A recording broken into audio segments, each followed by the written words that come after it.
Chapter 15. A Walk on the Bottom of the Sea. This cell was, to speak correctly, the arsenal and wardrobe of the Nautilus. A dozen diving apparatuses hung from the partition, waiting our use. Ned Land, on seeing them, showed evident repugnance to dress himself in one. But, my worthy Ned, the forests of the island of Crespo are nothing but submarine forests. Good, said the disappointed harpooner, who saw his dreams of fresh meat fade away. And you, Monsieur Aronnax, are you going to dress yourself in those clothes? There is no alternative, Master Ned. As you please, sir, replied the harpooner, shrugging his shoulders. But, as for me, unless I am forced, I will never get into one. No one will force you, Master Ned, said Captain Nemo. Is Conseil going to risk it? Asked Ned. I follow my master wherever he goes, replied Conseil. At the captain's call, 2 of the ship's crew came to help us dress in these heavy and impervious clothes, made of India rubber without seam, and constructed expressly to resist considerable pressure. One would have thought it a suit of armor, both supple and resisting. This suit formed trousers and waistcoat. The trousers were finished off with thick boots, weighted with heavy leaden soles. The texture of the waistcoat was held together by bands of copper which crossed the chest, protecting it from the great pressure of the water, and leaving the lungs free to act. The sleeves ended in gloves, which in no way restrained the movement of the hands. There was a vast difference noticeable between these consummate apparatuses and the old cork breastplates, jackets, and other contrivances in vogue during the 18th century. Captain Nemo and one of his companions, a sort of Hercules who must have possessed great strength, Conseil and myself were soon enveloped in the dresses. There remained nothing more to be done but to enclose our heads in the metal box. But, before proceeding to this operation, I asked the captain's permission to examine the guns. One of the Nautilus men gave me a simple gun, the butt end of which, made of steel, hollow in the center, was rather large.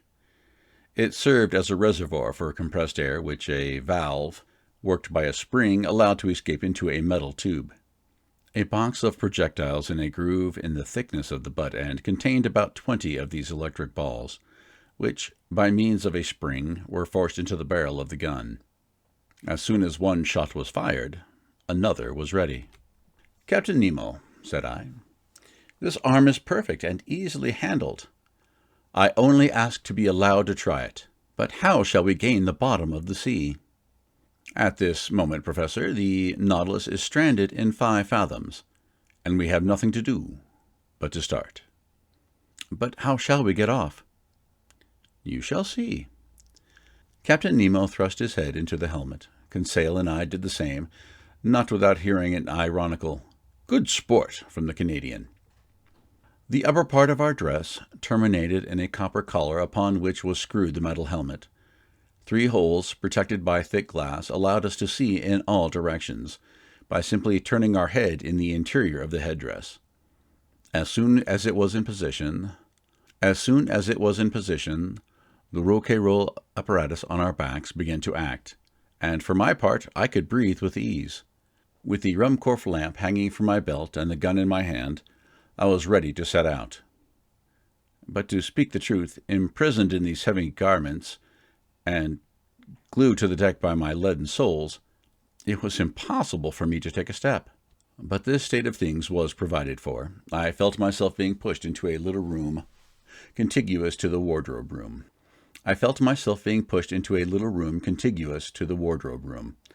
My companions followed, towed along in the same way. I heard a watertight door, furnished with stopper plates, close upon us, and we were wrapped in profound darkness. After some minutes a loud hissing was heard. I felt the cold mount from my feet to my chest. Evidently, from some part of the vessel they had, by means of a tap, given entrance to the water which was invading us, and with which the room was soon filled. A second door cut in the side of the Nautilus then opened. We saw a faint light. In another instant our feet trod the bottom of the sea. And now, How can I retrace the impression left upon me by that walk under the waters? Words are impotent to relate such wonders. Captain Nemo walked in front. His companion followed some steps behind. Conseil and I remained near each other, as if an exchange of words had been possible through our metallic cases. I no longer felt the weight of my clothing, or of my shoes, of my reservoir of air, or my thick helmet, in the midst of which my head rattled like an almond in its shell. The light, which lit the soil 30 feet below the surface of the ocean, astonished me by its power. The solar rays shone through the watery mass easily, and dissipated all color, and I clearly distinguished objects at a distance of 150 yards. Beyond that, the tints darkened into fine gradations of ultramarine, and faded into vague obscurity. Truly, this water which surrounded me was but another air, denser than the terrestrial atmosphere, but almost as transparent. Above me was the calm surface of the sea. We were walking on fine, even sand, not wrinkled, as on a flat shore which retains the impression of the billows. This dazzling carpet, really a reflector, repelled the rays of the sun with wonderful intensity, which accounted for the vibration which penetrated every atom of liquid. Shall I be believed when I say that, at the depth of 30 feet, I could see as if I was in broad daylight? For a quarter of an hour I trod on the sand, sown with the impalpable dust of shells. The hull of the Nautilus, resembling a long shoal, disappeared by degrees, but its lantern, when darkness should overtake us in the waters, would help to guide us on board by its distinct rays. Soon, forms of objects outlined in the distance were discernible. I recognized magnificent rocks, hung with a tapestry of zoophytes of the most beautiful kind, and I was at first struck by the peculiar effect of this medium. It was then 10 in the morning. The rays of the sun struck the surface of the waves at rather an oblique angle, and at the touch of their light decomposed by refraction as through a prism. Flowers, rocks, plants, shells, and polypi were shaded at the edges by the 7 solar colors.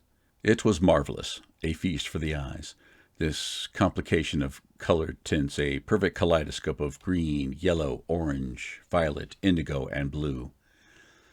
In one word, the whole palette of an enthusiastic colorist.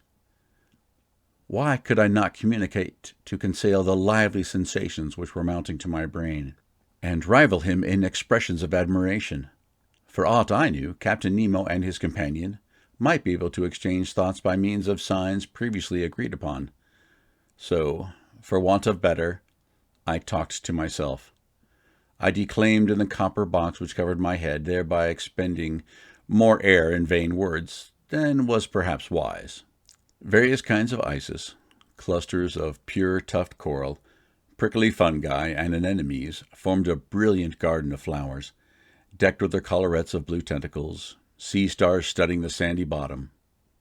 It was a real grief to me to crush under my feet the brilliant specimens of mollusks which strewed the ground by thousands, of hammerheads, donaceae, veritable bounding shells, of staircases and red helmet shells, angel wings, and many others produced by this inexhaustible ocean.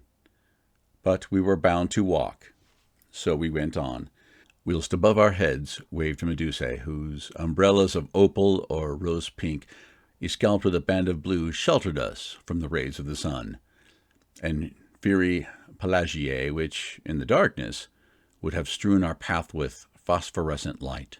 All these wonders I saw in the space of a quarter of a mile, scarcely stopping and following Captain Nemo, who beckoned me on by signs. Soon the nature of the soil changed. The sandy plain succeeded an extent of slimy mud, which the Americans called ooze, composed of equal parts of siliceous and calcareous shells. We then traveled over a plain of seaweed of wild and luxuriant vegetation.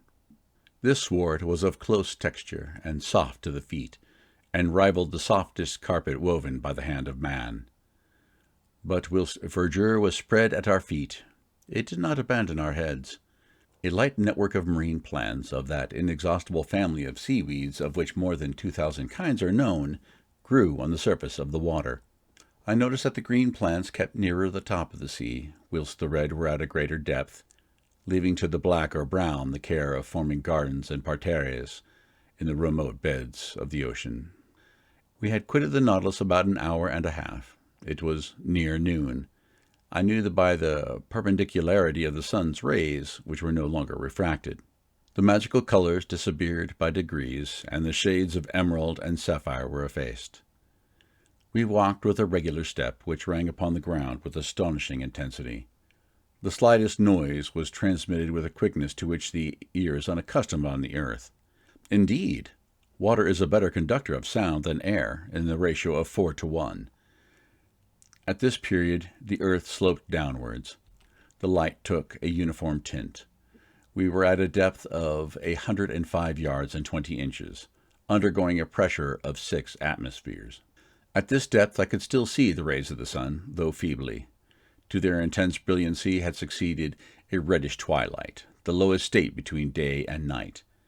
But we could still see well enough. It was not necessary to resort to the Ruhmkorff apparatus as yet.